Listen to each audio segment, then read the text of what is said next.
Tunaishi katika nyakati ambazo watu hawana muda na Mungu. Watu hawana muda hata wa kuomba. Watu hawana muda wa kusoma Biblia.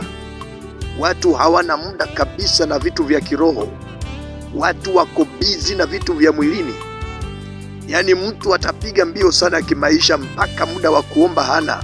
Usiku anaomba tu dakika 2, dakika 3, tena kwa ulegevu mkubwa. Mara moja amejipata ametekwa na usingizi. Yaani wanadamu wamepea kipaumbele mno mambo ya mwilini kuliko mambo ya rohoni. This is the time for revival. Ni wakati wa uamsho. Amka kwa upya kwa jina la Yesu. Pokea nguvu mpya kwa Roho Mtakatifu kwa jina la Yesu Kristo. Tupambane mno kutafuta haki ya Mungu, kutafuta kujua Mungu anataka nini ndani ya ufalme wake. Mungu anataka tuishi vipi? Mungu anataka tumtumikie vipi? Na hatuwezi kuyajua hayo tusipokaa katika maombi na tusipokaa katika mafundisho ya neno la Mungu. Wengi wamekea Biblia kisogo. Watu wako makanisani lakini Biblia haijulikani imesomwa lini. Watu wako busy na mambo ya mwilini. Watu wako busy na vyama, busy na vitu mbalimbali vya kimaisha katika maisha ya mwili. Mpendwa, jielewe, mtu ni roho. Tukisahau roho, basi hapo itaangamia. Tutadhoofika mno kiroho na adui atakuwa na nguvu juu yetu. Ni wakati wa kuamka upya kwa nguvu za Roho Mtakatifu katika jina la Yesu Kristo, mwana wa Mungu aliye hai.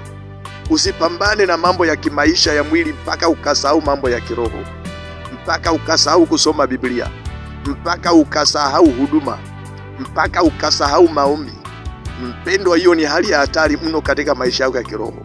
Wakati umeanza kulemewa mpaka unashindwa kuomba, wakati unalemewa mpaka unashindwa sasa kusoma Biblia, hiyo ni dalili ya hatari mno, na hiyo ni ishara nzuri ya kwamba sasa adui anakuweza, ya kwamba shetani atakuweza nguvu na atakumaliza. Mpendwa, kabla umalizwe, changamka haraka. Panga muda wako vizuri, muda wa kufanya kazi zako upangilie vizuri, lakini usifanye kazi mpaka unafika mahali huna nguvu hata ya kuomba. Mwili umeumaliza nguvu kabisa, maana mwili unahitajika pia katika mambo ya kiroho. Mwili unahitajika uchangamke katika in the area of prayer. Mwili unahitajika mno uwe na nguvu. Kwa hivyo upangilie jinsi ambavyo utaufanyisha kazi, lakini usiumalize nguvu kabisa mpaka mambo ya kiroho yakawa hayana nafasi katika maisha yako. Mpendwa, nimekuja kukuchallenge kwa jina la Yesu. Najua umekuwa mbioni mno hadi muda wa kuomba huna.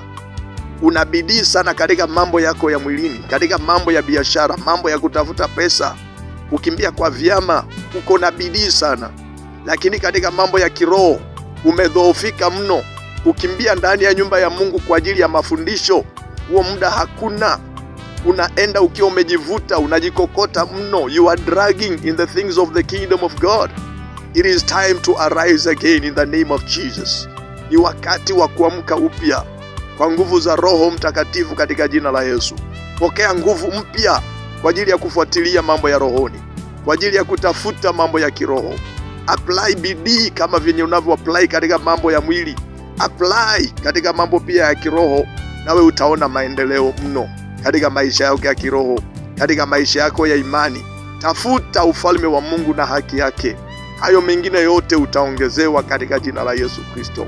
Zingatia sana mambo ya kiroho. Zingatia sana mambo ya rohoni, kwa sababu hayo ukifanikiwa rohoni, hata mwilini pia utafanikiwa. Ukistawi rohoni, pia mwilini utastawi kirahisi. Lakini ukingangana kustawi mwilini na kiroho haustawi, hiyo ni dalili ya hatari. Hautatoboa ndani ya dunia hii. Maisha haya hatuwezi toboa bila roho zetu kuimarika, bila roho zetu kujawa na nguvu, bila roho zetu kujawa na neema, katika jina la Yesu Kristo.